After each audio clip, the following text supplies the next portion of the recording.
PM Modi से मुकाबला करने में नाकाम हो रहे राहुल गांधी अब काफी परेशान नजर आ रहे हैं। राहुल गांधी अब समझ गए हैं कि उनकी दाल गलने वाली नहीं है और इसी बौखलाहट में वो जो कर रहे हैं वो देश देख रहा है और देश हैरान है। एक तरफ तो राहुल गांधी छात्रों और युवाओं का मुद्दा उठाते हैं, तो वहीं दूसरी तरफ झारखंड में हो रहे छात्र आंदोलन पर झारखंड जाकर छात्रों का समर्थन करने से बच रहे हैं। वहीं कांग्रेस के लोग अब महिलाओं का भी अपमान कर रहे हैं।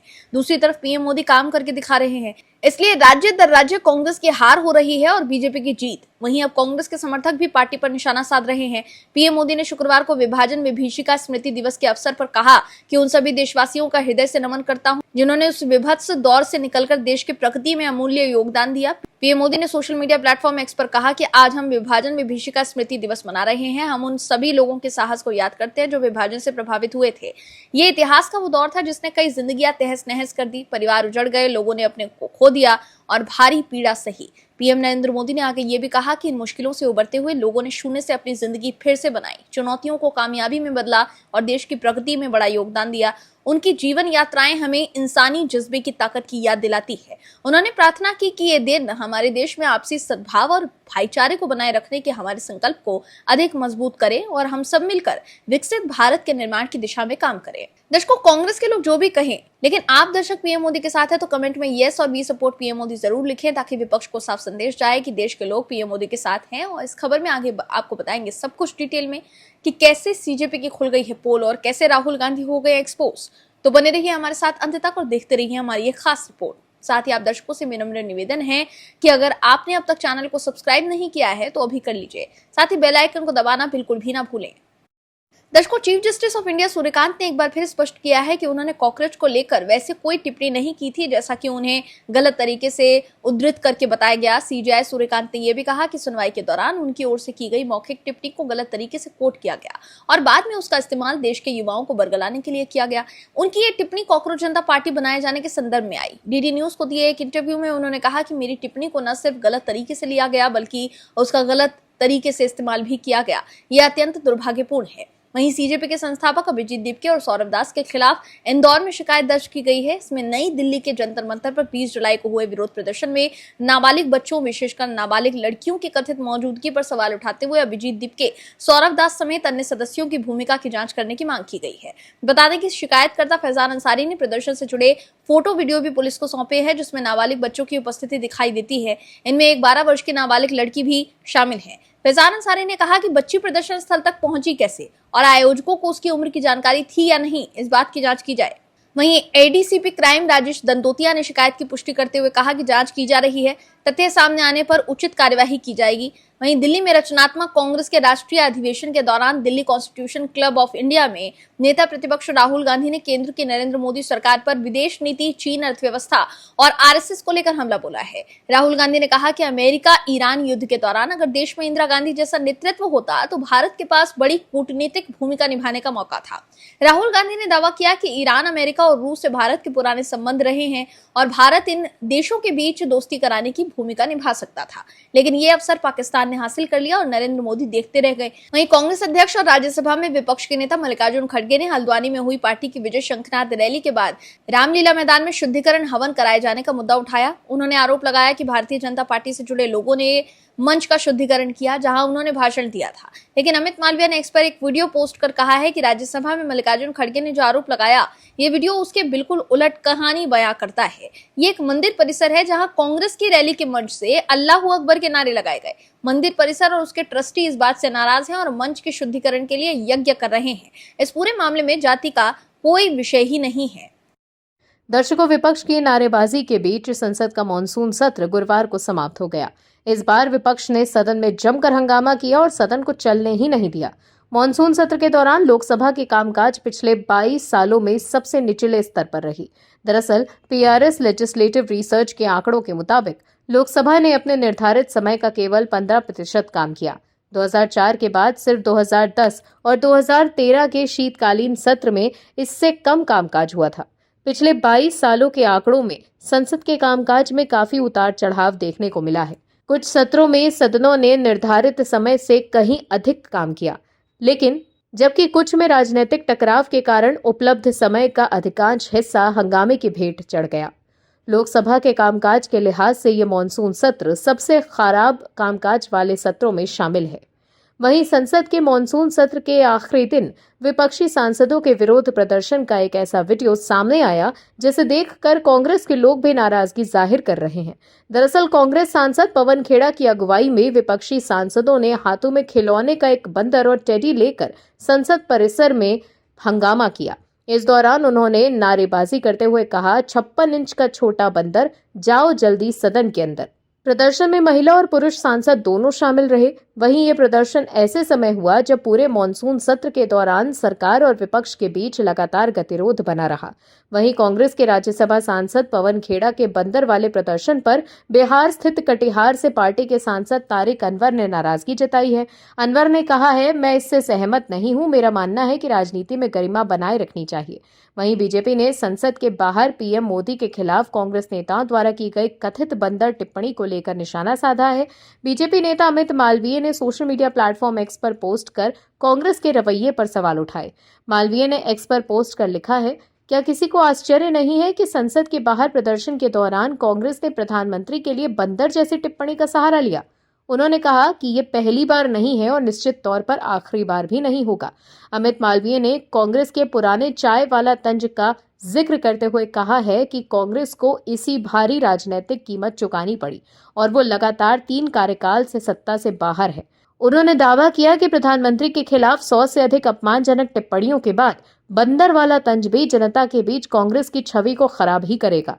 इसके साथ ही अमित मालवीय ने यह भी कहा कि भारत ऐसे अहंकारी और विशेषाधिकार प्राप्त कांग्रेस नेताओं को स्वीकार कभी नहीं करेगा जो कि साधारण पृष्ठभूमि से उठकर प्रधानमंत्री बने नरेंद्र मोदी के खिलाफ अपमानजनक भाषा का इस्तेमाल करते हैं। उन्होंने ये भी कहा कि गाली गलौज और अपमान भारत के संस्कार नहीं है। वहीं अमित मालवीय के अलावा बीजेपी सांसद कंगना रनौत ने भी गुरुवार को संसद में हंगामे को देखते हुए मीडिया से बातचीत में विपक्ष पर हमला बोलते हुए कहा कि इन्होंने पूरी तरह से संसद का माहौल खराब करके रखा है। एक्ट्रेस और बीजेपी सांसद कंगना रनौत ने कहा है, ये बहुत आपत्तिजनक है। इन्होंने यहाँ का माहौल पूरी तरह से खराब कर रखा है। हालात दिन ब दिन बिगड़ते जा रहे हैं। एक तरफ राहुल गांधी होम मिनिस्ट्री से सवाल पूछते हैं, फिर कहते हैं कि वो गृह मंत्री को बोलने नहीं देंगे। ये कैसा बर्ताव है? ये चर्चा की मांग करते हैं, लेकिन जब इन्हें चर्चा का ऑफर मिलता है तो वो कहते हैं कि उन्हें जवाब नहीं चाहिए। इसका तो बस एक ही मतलब है कि उनके पास कोई असली मुद्दा है ही नहीं। ये सब विकास, देश की तरक्की, अर्थव्यवस्था या रक्षा से जुड़े मुद्दे खत्म हो जाने के बाद वो यहाँ बस नखरे कर रहे हैं।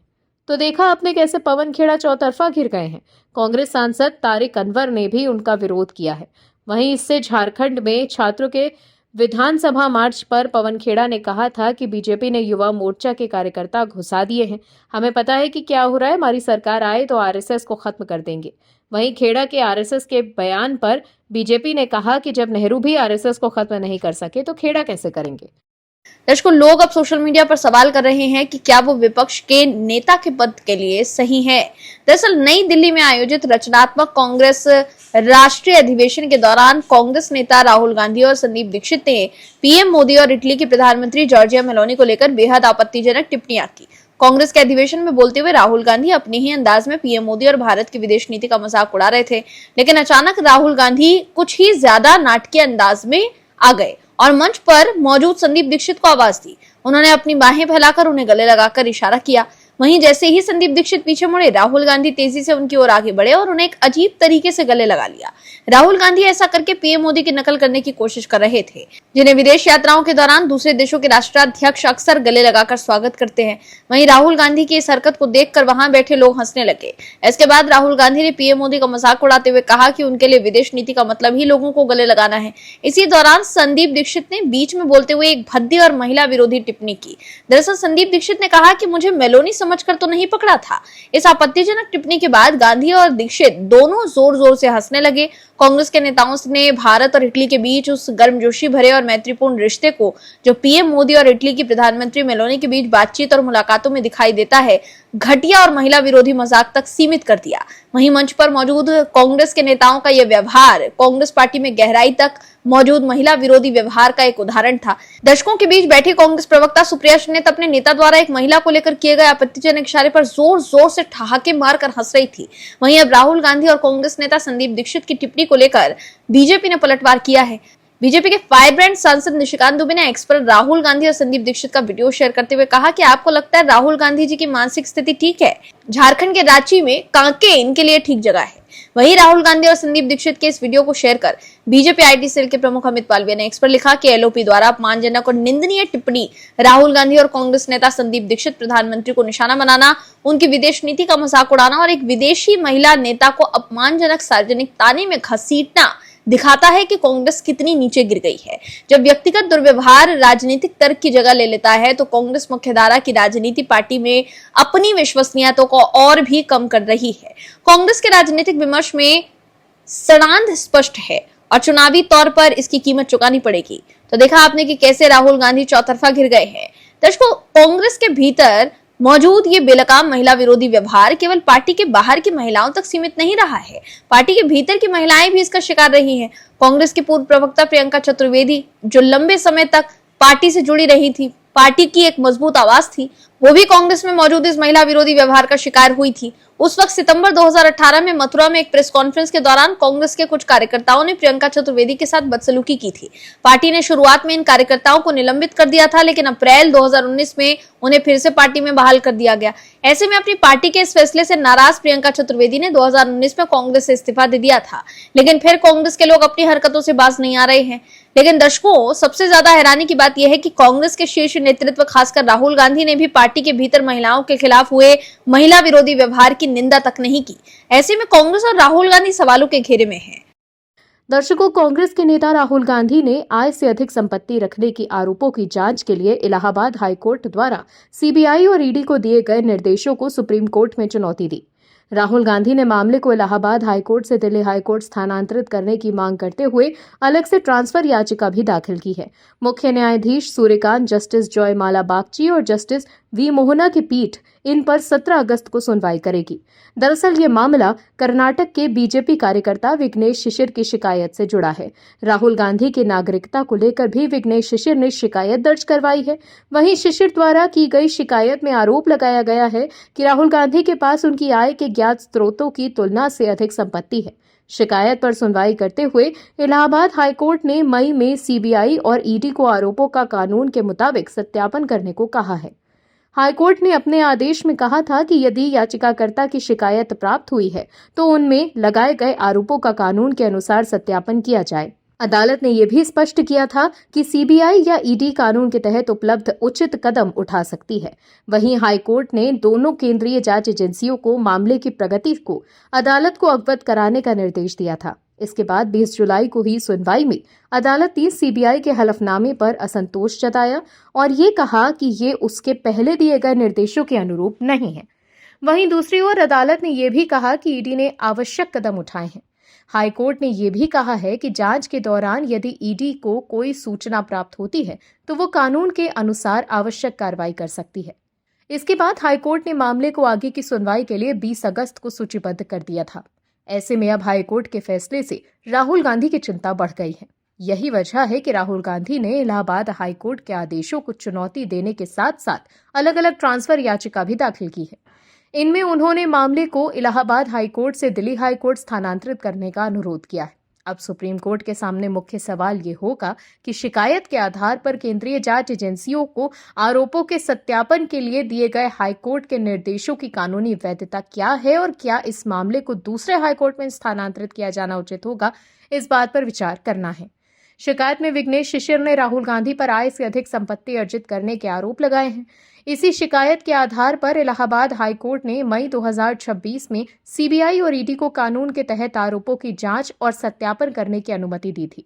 वहीं आय से अधिक संपत्ति अर्जित करने के मामले में राहुल गांधी के खिलाफ शिकायत करने के अलावा विघ्नेश शिशिर ने राहुल गांधी पर ब्रिटिश की नागरिकता लेने का आरोप लगाकर शिकायत दर्ज करवाई है और इस मामले में भी कोर्ट में सुनवाई चल रही है। बीजेपी कार्यकर्ता विघ्नेश शिशिर के मुताबिक राहुल गांधी ने 21 अगस्त 2003 को लंदन में बैकऑप्स लिमिटेड नाम की एक कंपनी बनाई थी, जिसका पता 2 फ्रंटल वे लंदन बताया जाता है और वो इसके डायरेक्टर भी थे।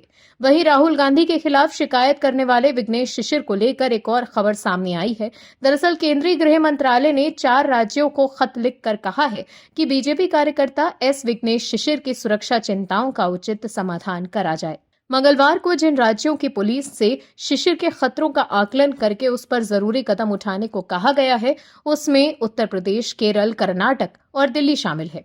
शिशिर ने लोकसभा में विपक्ष के नेता और कांग्रेस सांसद राहुल गांधी के खिलाफ केस लड़ने की वजह से अपनी सुरक्षा को खतरा बताते हुए जेड सिक्योरिटी की मांग की। वहीं राहुल गांधी के खिलाफ भगवान श्री राम पर टिप्पणी करने के मामले में भी सुनवाई हुई। इस दौरान अदालत ने राहुल गांधी को अर्जी की प्रति देने के आदेश देते हुए अगली सुनवाई के लिए 16 सितंबर की तारीख तय की है। कुल मिलाकर देखा जाए तो राहुल गांधी चौतरफा घिर गए हैं। Bureau report OMH news. आप दर्शकों से विनम्र निवेदन है कि चैनल को सब्सक्राइब जरूर करें